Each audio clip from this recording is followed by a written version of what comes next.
What is up, guys? Z here, and everybody has been saying that Mob of the Dead isn't really part of the actual zombie storyline.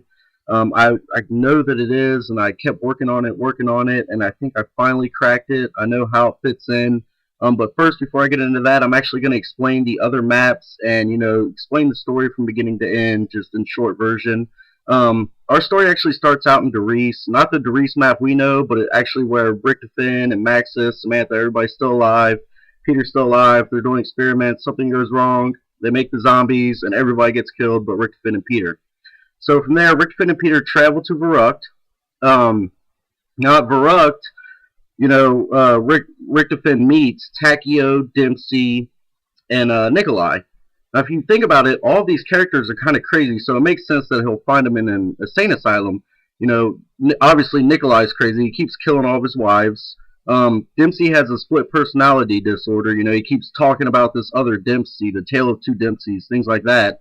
And then Takio, he's just a crazy, suicide bomber Japanese guy. So, moving on, while at Verrucht, richtofen, he's working on super soldiers. He realizes he's gonna need help, so he's trying to make all four of these guys into super soldiers.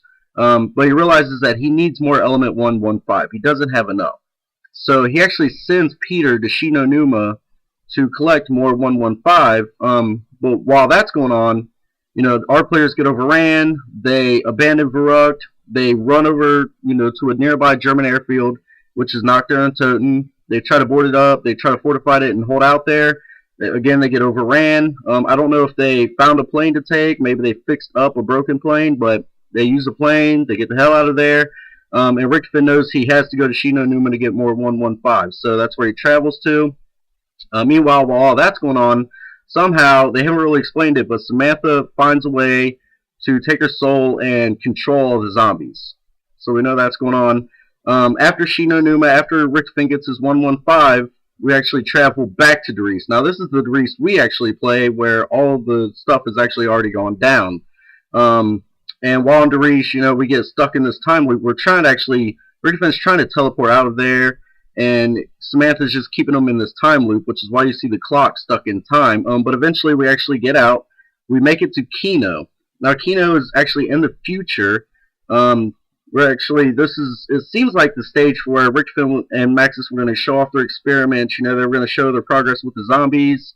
In between Doris and Kino, though, something big happens that they haven't shown us yet, because the crawling zombies and the zombies in the barrels and stuff like that, they had to have come from somewhere. So richtofen brought them from somewhere in between these two maps. We just don't know what it is yet.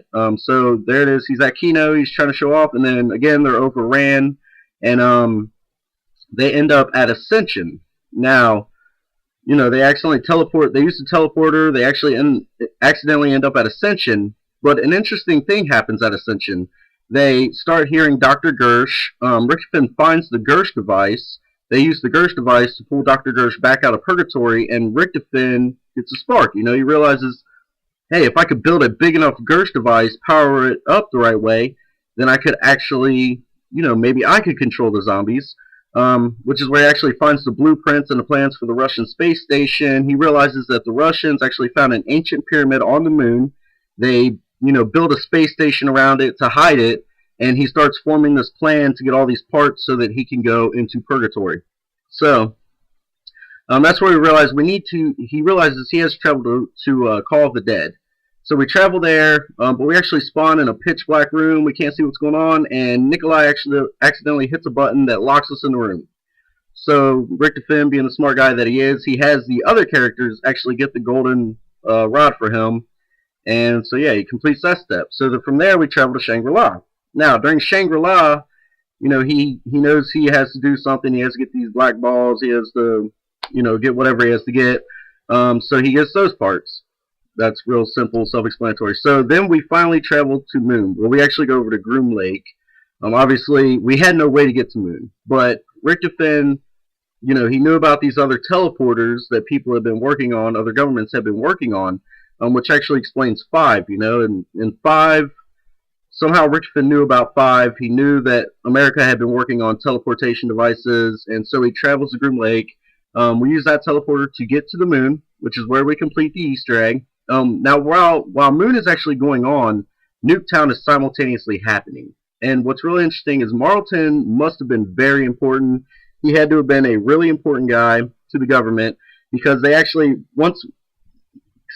after Marlton's completing his work, he's working on something in Nuketown. You can see it there on the loading screen. He's working on some sort of huge mechanism.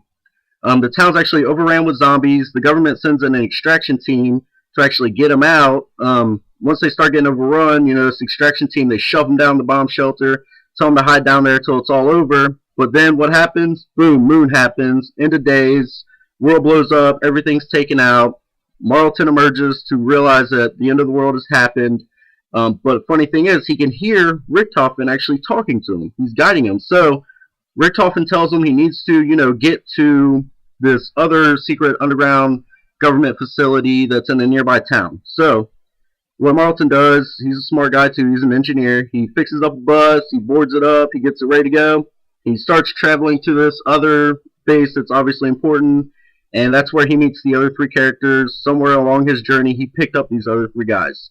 So once they get there, richtofen starts talking to them, telling them what to do to complete the Easter egg where we power the tower. We get that done. And then we actually move on to Die Rise. Now, in Die Rise, we also have to power a tower. We keep trying and failing. We're stuck in a timeless loop. But we actually get it done, so we power that tower. And then, obviously, we don't move on to Mob of the Dead. But Mob of the Dead is huge. If you think about it, I really believe that richtofen needs Hell's Retriever. He needs this tomahawk to do something that he's trying to get done. We don't know yet. We don't see it yet. But he needs this tomahawk. The problem is, Richtofen's in purgatory. He can't grab the tomahawk. So Richtofen actually makes some sort of deal with the devil to manipulate these players to where they actually put the tomahawk into purgatory mode, making it the Hell's Redeemer. So that's it, guys. Richtofen needs this Hell's Redeemer to complete whatever Easter egg he's trying to get done. So that's how Mob of the Dead fits in. I spent a lot of time just thinking about this, trying to figure out how this map fits in, and then it finally just clicked. So definitely let me know what you guys think. Leave some comments. What does richtofen need this Hell's Redeemer for? Let's start a discussion. So thanks for watching. I'm Z, and I'm out.